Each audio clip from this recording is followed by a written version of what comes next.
This is part 2 of the story of Ida Mae Stone Sayre and her husband, Frank Valentine Sayre. And I'm Jean Louise Hebert Brown. This is May 16th, 2022. And in the first part, she was about ready to have a baby. And I may have repeated some of this in the first part, but that's the way it goes. I wanted to mention about the red books. The red books were given to Ida, and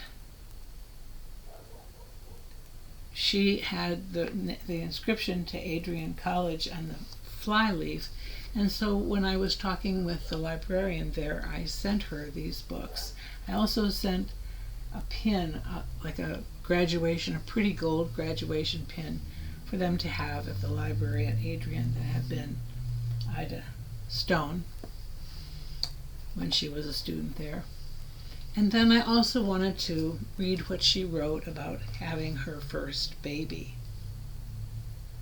The birth of the first baby is probably the most exciting event to any couple in the history of their marriage. It was for us. Frank was working for Murphy Power Company at the time and was on the afternoon shift. Being a great sleepyhead at this time, I took a nap, and it seemed as if I could not get myself awake. I had a feeling I should go down to the basement, get a suitcase, and pack it. I did that. In the early evening, I began to have a watery discharge. I called Frank. He got relief some way and came home. I was then having small pains.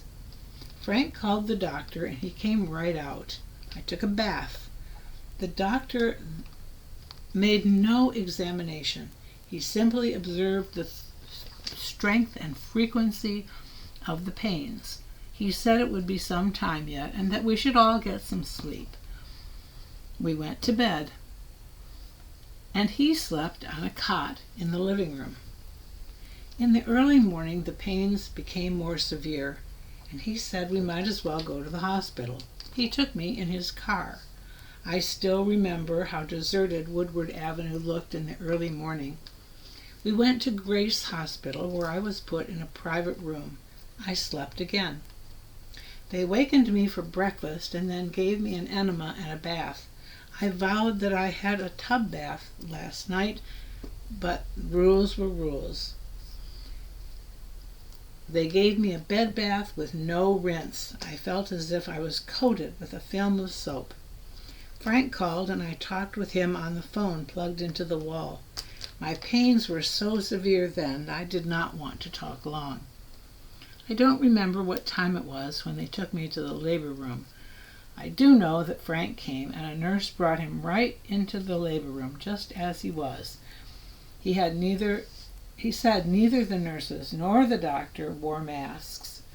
I soon sensed his harrowed soul and told him to go away, which he did without delay. The doctor took the baby at 2:15. I guess it was touch and go for George. As the nurse told me later, he was pretty blue, and the doctor had a hard time to make him breathe. But he breathed and is still doing so, and I'm sure he is doing a much better job with his deliveries than was done for him. To illustrate another crudity of these times, I was put in the maternity ward, which was so close to the delivery room that, with the rest of the inmates, I heard the loud details of every following birth. It was especially heart-wrenching in the night, quiet hours. We were kept flat on our backs, and everything was done for us. The worst thing about my pregnancies was those 10 days in bed. On the last one I cheated, and I used to get up when no one was about.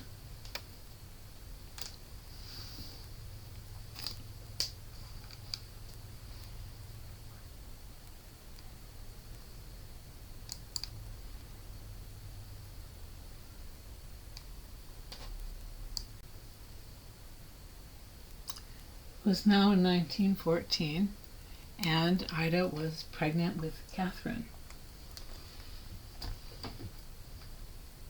At this time, her father, George Augustus Stone, decided that the family should move to a better house. He wanted them to be on the east side so it would be easier for them to come and visit. He did all of the investigation. He looked up ads and he finally found a house that he thought was the one, and it was at 833, but those are the old numbers. I don't know what the new number would be. I probably could figure that out. And it was at Montclair was the name of the street they would be living on. The railroad would stop near there, and they would be able, the grandparents would be able to easily get to the house. It was in the village of St. Clair Heights. There were many vacant lots on this street, and it was very close to open country. North of Shoemaker were woods and fields, and Connors was a country dirt road. We liked it because of that. Since it had running hot and cold water, a bathroom, electric lights, central heat, we considered it the ultimate in modernity. The price was $3,300. Grandfather made the down payment of $300. At the time, I thought it was all paternal kindness on his part, but I can realize that it would be an advantage to them too. Their home in Petersburg was built just as a summer home, with only a wood stove for heat. Their plans were to travel to warmer climates in the cold weather, but still this would give them a house to tarry before departing. I was glad to think it was a benefit to them as well as to us. They were here to help us move. We moved by van. As an illustration of our attitude towards walking before the advent of motor cars, Grandmother decided to wheel George in his carriage from there to here, so we could get somewhat settled before he came. As at that, it was not more than 2 miles. The 2 men went with the van, and I walked to the Mack streetcar, and then from there to Bewick. By that time we had acquired a wooden bedstead which had belonged to Frank's parents. His sister Nell had sent it to us. We put it into the little bedroom. The grandparents bought a full bed and a wooden dresser, now painted yellow, and 2 chairs I now use in the kitchen for their room. Amazing as it now seems, I never bought a crib for George. I had him sleep in the wooden bed with a quilt rolled up to keep him from falling out. Since I could not put him to bed awake, I used to rock him to sleep at first, and then lay with him until he fell asleep. That became pure slavery. I used to sing to him. I would sing My Old Kentucky Home and a hymn, Let the Lower Lights Be Burning. Don't ask me why I had so little sense.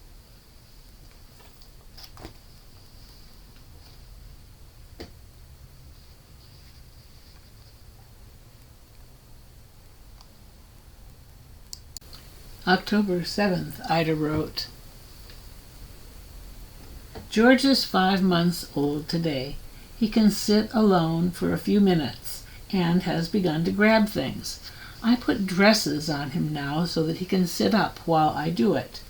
Those dresses are all right in every way. That fall, George and Ida went to Petersburg for a visit. The folks were living in the house just south of the sawmill. Grandfather owned it, and it was built for Ida's brother George when he was in business with his father, or their father. She goes on, I went on the train and checked the baby buggy. I remember I took along a sheet to spread over the dirty seat where I laid George. It was good to be back home, where my mother had the responsibility of running the house.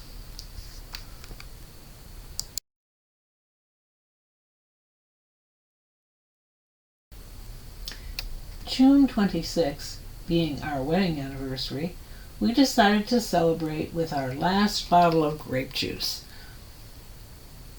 which I had made the fall before.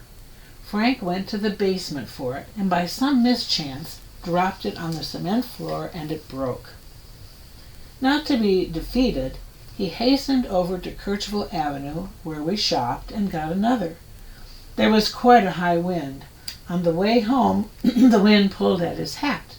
In his efforts to hold on to the hat to keep it from blowing away, the bottle slipped from his grasp, fell on the sidewalk, and broke. I laughed until I cried. We had a lot more fun from that mishap than we would have had if we just drank the original bottle. He went back and got another bottle, and that one got home safely. We still laugh about it and have never forgotten our first anniversary. As I have said, we shopped on Kirchville Avenue, and after George came, it was almost impossible for me to get out to shop. So Frank went to the private grocery and had the private meat market. There were no chain stores in those days. And he opened charge accounts. Then I did most of my shopping by phone. It was very convenient. The girl in the grocery would tell me just what they had in the line of fresh fruits and vegetables, and would make suggestions, and we paid the bill once a month. In August of 1913, we spent $32 for food. In May of 1916. I see the item of butter, 35 cents, eggs, 15 cents, bread, 9 cents. George is now a year old. So what was the oldest one? In April, Jenny wrote from Los Angeles, "We have decided not to go to Detroit before we go home. There is considerable building going on in Petersburg, and Papa wants to get a finger in the pie. Of course, I am disappointed because I cannot see baby George any sooner. The little man, he will be so changed. I will not know him, and surely he will not know me." Special recollections of your grandparents? Oh, yes. My mother's I parents were nursed very George until he was 8 months old. close to our In her family. mother's generation, they would used to nurse for a spend lot summers longer because them. mother's milk is sterile, We used to and visit them the babies very, stayed very healthier that way. But Well, they from her moved. point They of were in a view, little town their in milk was southwestern Michigan, pasteurized and in Monroe County. with proper refrigeration, And then they moved they would to be a able to larger switch over town to in formula. Michigan called Ypsilanti. As instructed by the Ladies' Home Journal, It was Ida a gave little George sort of a orange township juice called and later Petersburg. eggs. In raising babies in my mother's day, Still there, the second yes, summer it was was on the dreaded River and feared. Raisin. Lack of proper We used to go refrigeration and unpasteurized milk caused the death of many infants, a month or but we so had in certified summer. milk. It was really wonderful. Yeah. Wonderful time.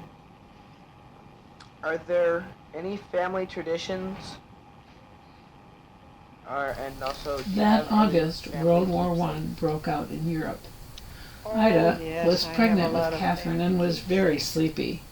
George was resistant I about don't think walking. we had He any preferred to hold his family parents' hand. tradition. He will walk with us as long as we hold his hand, but when we let go, he drops to the floor.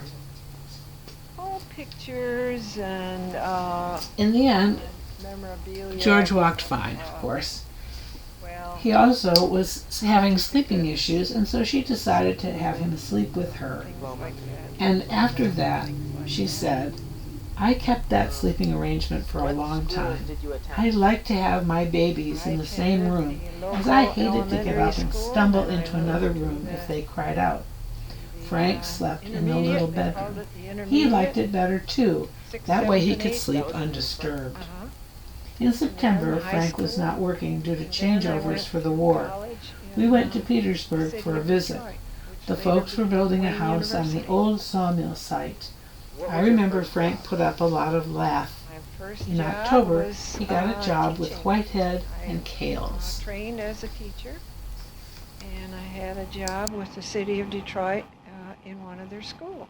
What did you teach? I taught art. For how many years?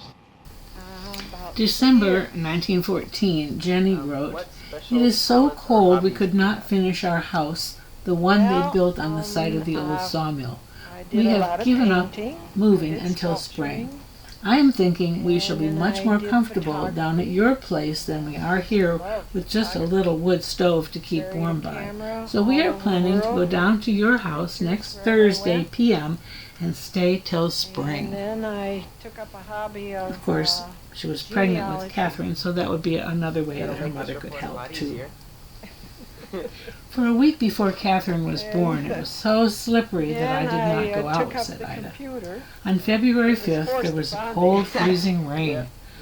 I got noticed she was I coming know a around special 10 in the talent you have. morning. It's probably my favorite. Told the doctor Special talent of yours. by 1 Yeah, o'clock the pains were so frequent and regular I did a that lot the of doctor that's said quite he a would send talent. out an ambulance. They got the streets confused and hunted for me Well, I on thought St. something Clair of it instead when of I was in college, Montclair. but I We got pretty went into scared it before they found me. and Supported researched on it either and side by realized 2 that men and grandfather trying to hold an moving umbrella to over New me, York and I scrambling crawled into around the in every ambulance and city, told the and driver I to just shoot felt it through. I just couldn't. There were no handle it. stop streets in those days, So I and with the turned to sirens screaming, art. we dashed I loved it. along. The children just love They- art class. I They know, took me I to the love west side Yes. of Grace And they Hospital. behave themselves. Second They had only carry to me English took me class. right into the labor room. What? The nurse undressed me Our and class gave me is a tight, big enema. But, The warm yeah, water I like probably it, but not as much as relaxed I like me. I felt English. the baby start and screamed that it was coming. A nurse and an intern rushed in. He grabbed a towel and she Okay, grabbed you a understand why now. just in time. What are the names One of your big push parents? and Catherine was My here. mother's name think was it was Ida about Mae 5:30. Stone Sayre. About the time I was cleaned up and calmed down, Father's name Dr. was Hoff Frank came in. Valentine Sayre, because he was born on Valentine's Day. Oh. When and where were they born? They were born in Michigan. Petersburg? Does it say on there? Hmm? Does it say on the pedigree chart? It does on the pedigree chart, yes. It Okay.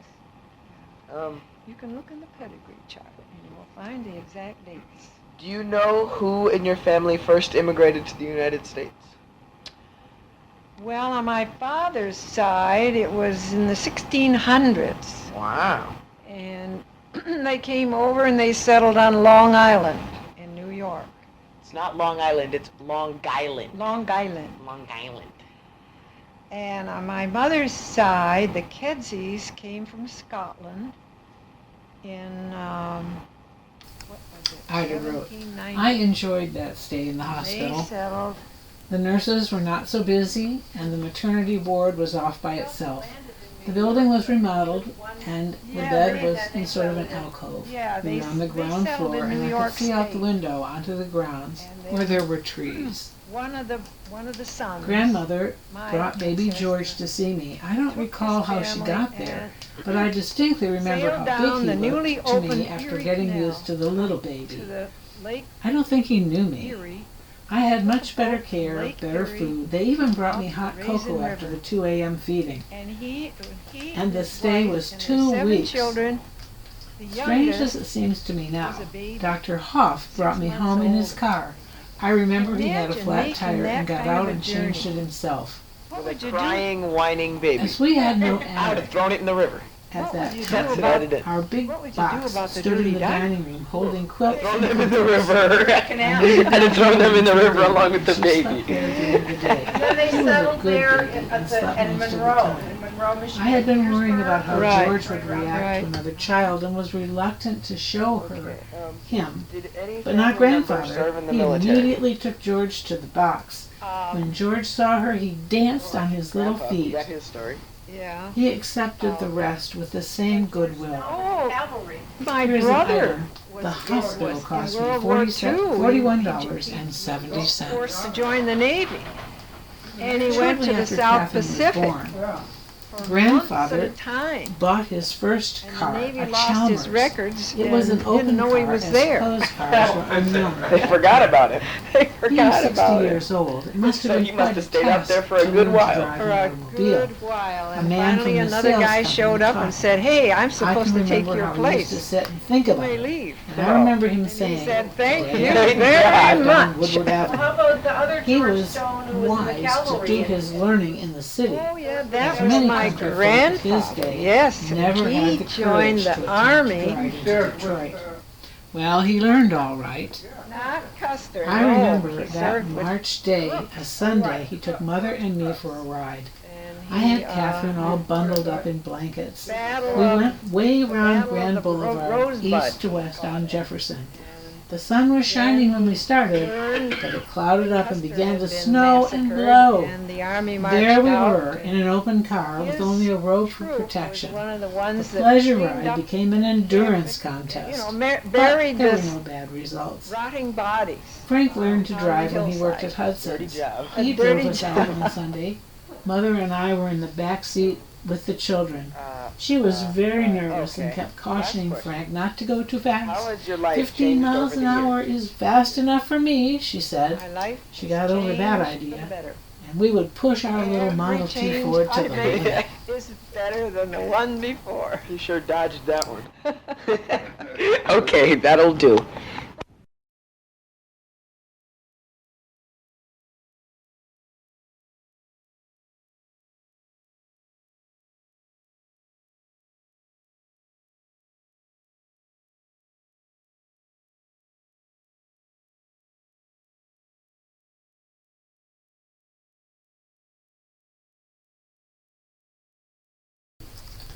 That summer of 1915 was the summer George had the measles. I had no idea where he got them. They began with a digestive upset and high fever. The doctor did not know what ailed him. He was still sleeping with me. Kay's crib stood by my bed. I remember how I wakened in the morning and looked at him. His face was covered with spots. I was so surprised. I was nursing Catherine's, and she did not catch the measles. The doctor said she was immune because of my immunity. In the early fall, I lost my milk and had to put her on a bottle. I lost my milk because I was pregnant for Robert, but I did not know that until I was 3 months along. I always said that was my short pregnancy. The doctor was willing, so I remained at home for his birth. He was born in the northeast bedroom. The doctor recommended a practical nurse, Miss Kent. She came to see me a couple of weeks before the confinement so she could become acquainted. She was a nice person, and she and Mother got along well. Robert was born on a Sunday. It was a beautiful spring day, so warm we could have the doors open.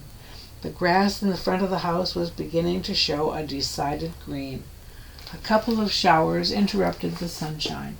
The doctor came out about mid-afternoon. He said my pains were not strong enough and that I should keep up and about. He lay down on the cot in the living room, put a paper over his face, and slept for 2 hours.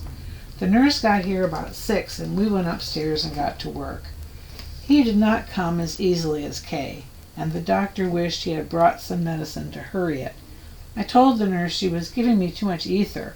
She held off on it, and with 3 big pains, I pushed him out. Frank was in the basement doing the washing. My mother was putting the children to bed. She came in and kissed me shortly after it was over.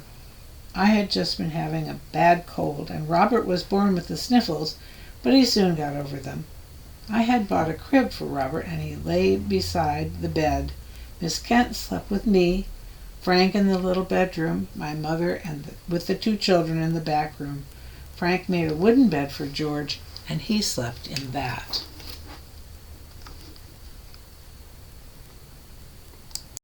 This is Frank's handwriting, a recipe for Indian pudding. I love the instruction, butter the size of an egg.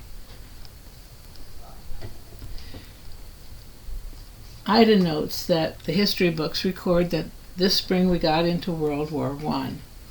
It was a great shock to me, as I had naively expected President Wilson to keep us out. Hadn't he been elected on the slogan that he kept us out of the war?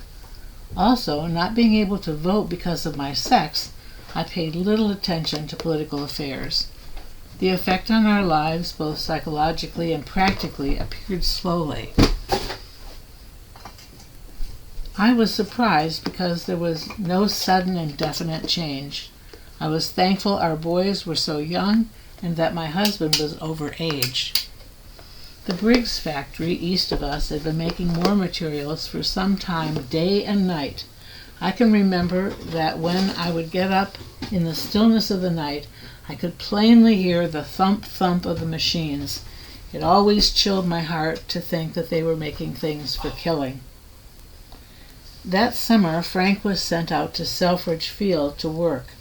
He was probably away for 6 weeks. And I was alone with the children all that time. It was probably the latter part of June and the month of July, because the days were so long, and I can remember how lonesome I would be after I put the children to bed. I can recall sitting on the front porch and sewing as long as I could see, so I would not be in the house alone. He got away one Friday and gave us a big, happy surprise. There was no garage in the backyard then, and Frank always made a garden on that spot. He told me the garden had to be hoed twice a week, and I recall how I used to struggle to get it done, as I had never done garden work.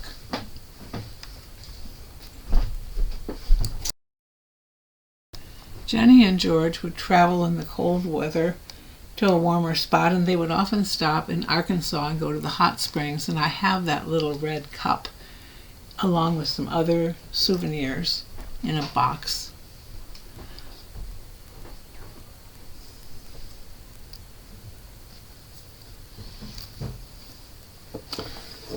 And this is a picture of Fern and Lyle Shearer, George Stone, Ida Stone Sayre holding Robert, Jenny Kedsey Stone, and in the front, George Sayre and Catherine Sayre.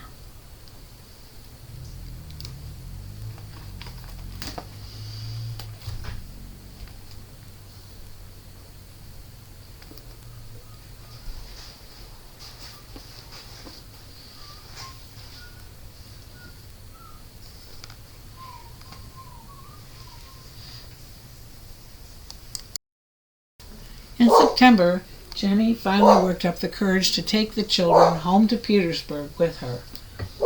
And while they were gone, Ida decided to buy a player piano.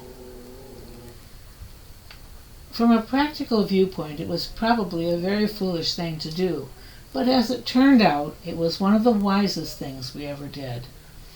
Up till now, we had no music in our home, with radio and recordings so common. I coaxed my father to give me the down payment and got it paid for in 3 years. Total price, $700. They gave us 40 records, mostly our own choices. We added to them until we had about 90. I never thought the children would learn to play it, but George started in right away. He soon learned how to put in the rolls, and by the next summer, when he was 5, he could recognize the name on every roll. All the children learned to play as soon as they were tall enough to reach the pedals.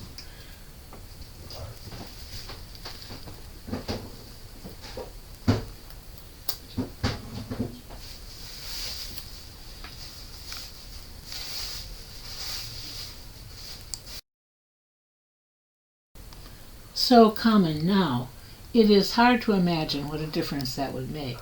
I was 16 before I ever heard a professional musician. Frank was even older. I had had a piano from the time I was about 12 and took piano lessons off and mostly off until a year or so before I was married. I had studied the simpler compositions of the masters and enjoyed classical music. I used to play for Frank before we were married. Once we came to Detroit, with Mother as a chaperone, we once came to hear Paderewski. We heard a few symphony orchestras, but good music was an extraneous factor in our life, not a household companion. The piano brought immortal music into our home to live with us and the children. When telling about buying the sewing machine, I said I would not do installment paying, but I forgot about the piano. I was so happy to have the piano that the payments were no burden. All the children were gone. I carried Robert down to Grinnell's and heard the Weber piano. Since it was a player piano, I felt it could not be for me alone, but Frank could play it too. It had a beautiful tone. I described it to Mother as like angels singing. It was second-hand, but that made no difference in the tone. Grinnell's must have been eager to sell it, for they let me set my own terms, $100 down, balance of $10 a month.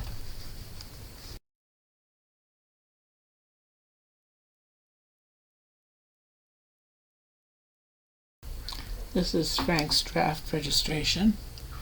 And then there's a picture of Jenny and George Stone and one example of George's doggerel poems that he wrote. He wrote dozens of them, and I'll try to scan some and add them.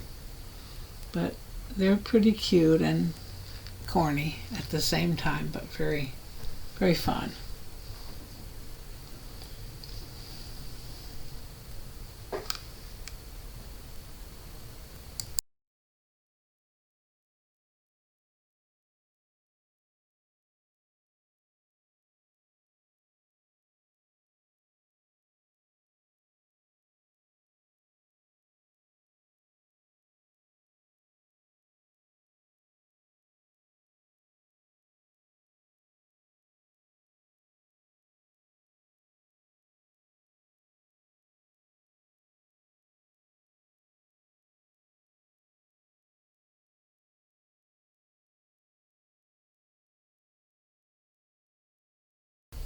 This is Frank's draft registration. And then there's a picture of Jenny and George Stone and one example of George's doggerel poems that he wrote. He wrote dozens of them, and I'll try to scan some and add them.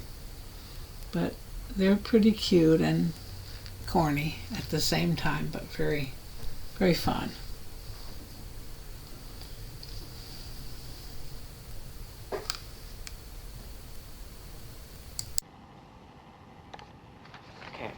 What is your full name? Catherine Frances Sayre Brown. Okay. When and where were you born?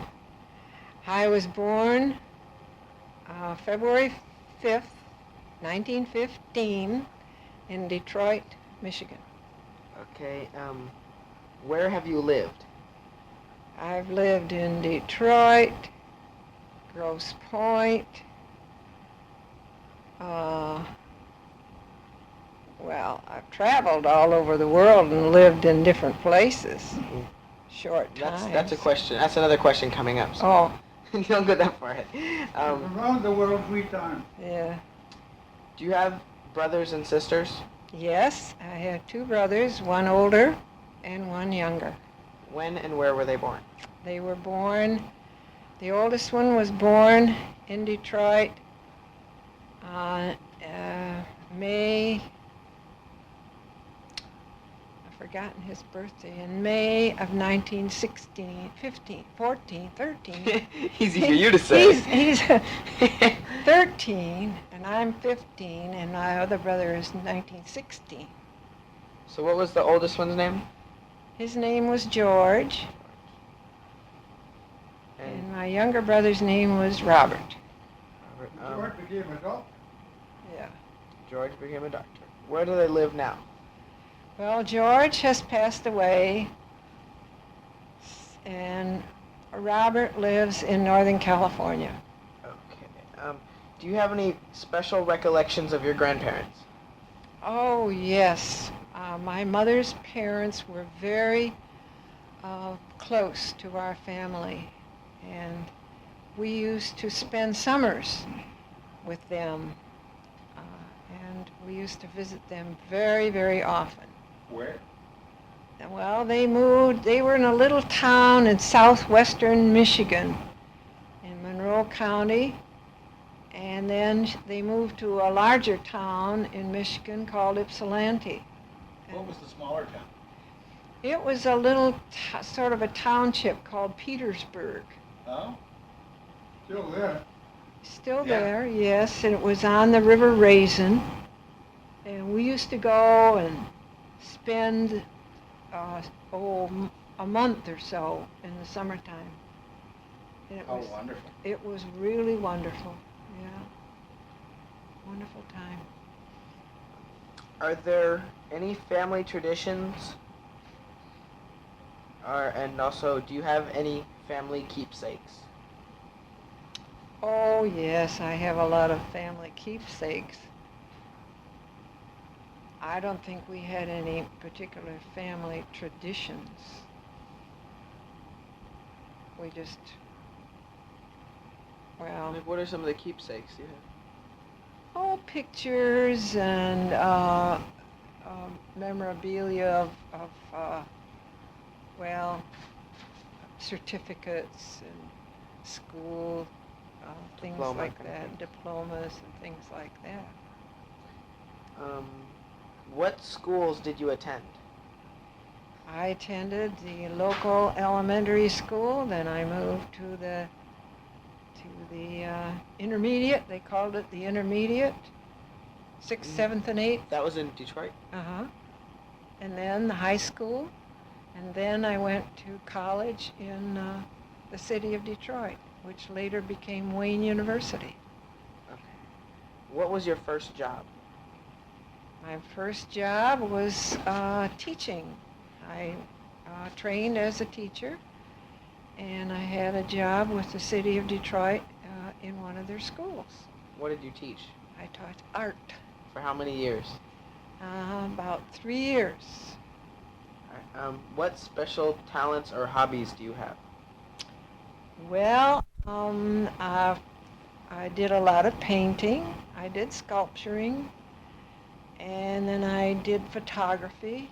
And I used to love photography. Carried a camera all over the world, took pictures wherever I went. And then I took up a hobby of genealogy. That'll make this report a lot easier. And then I took up the computer. Yeah. It was forced upon me. Yeah, just time. I know a special talent that you have is probably my favorite. Well, special talent of yours is sewing. Yes. Oh, I did a lot of That's sewing. that's quite a talent.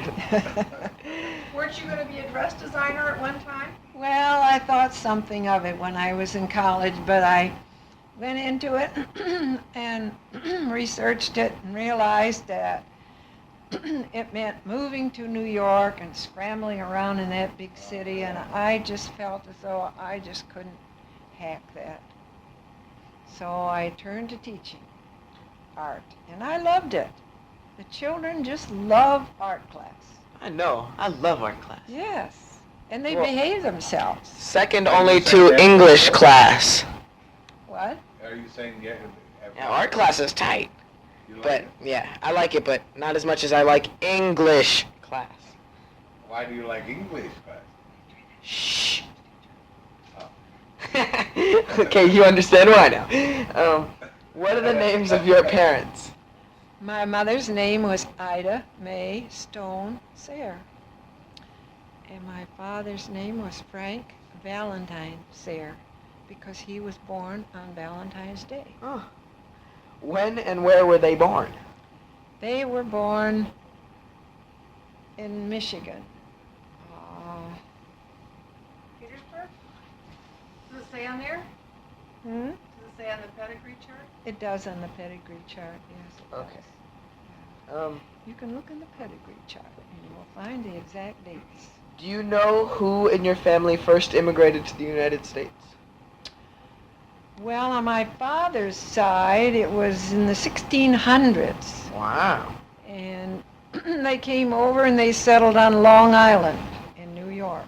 It's not Long Island, it's Long Island. Long Island. Long Island. And on my mother's side, the Kedseys came from Scotland in, what was it, 1790. And they settled Kedzie settled?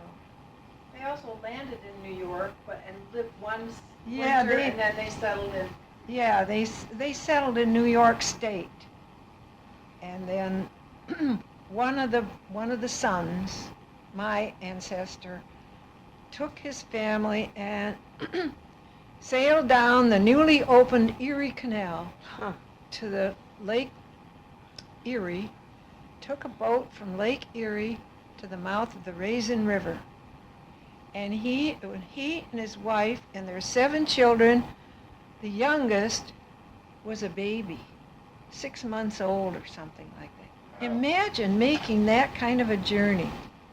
What With would a you crying, whining baby. do? Yeah. I would have thrown it in the river. What would you do That's what about I'd have What would you do about the dirty diapers? done. Ooh, I'd have thrown them in the river. Canal. I'd have thrown them in the river along with the baby. And then they settled there in Monroe, Michigan, and Petersburg. Or Right. Right around there. Right. Uh-huh. Okay. Did any family member serve in the military? George. Grandpa, we got his story. Yeah. How about George Stone Oh. in the cavalry? My brother was Yeah, George. was in World War II. He He's a was doctor. forced to John. join the Navy, and he went to the South Pacific Yeah. for months at a time. And the Navy lost his records and didn't know he was there. They forgot about him. They forgot about him So he must have stayed out there for a good while. for a good while. And finally another guy showed up and said, "Hey, I'm supposed to take your place. You may leave." Oh. And he said, "Thank you Thank very God. much." Well, how about the other George Stone who was in the cavalry and was... Oh, yeah, Served with that was General my Custer. grandfather, yes, and he joined the Army, He served with, Custer.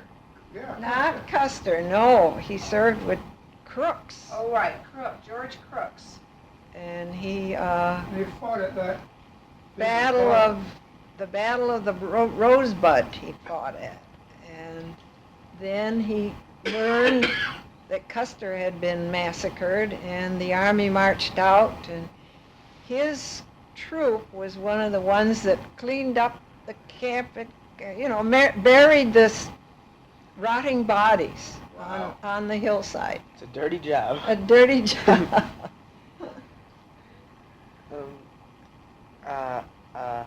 Okay. Last question. How has your life changed over the years? My life has changed for the better. Every change I make is better than the one before. You sure dodged that one. Okay, that'll do.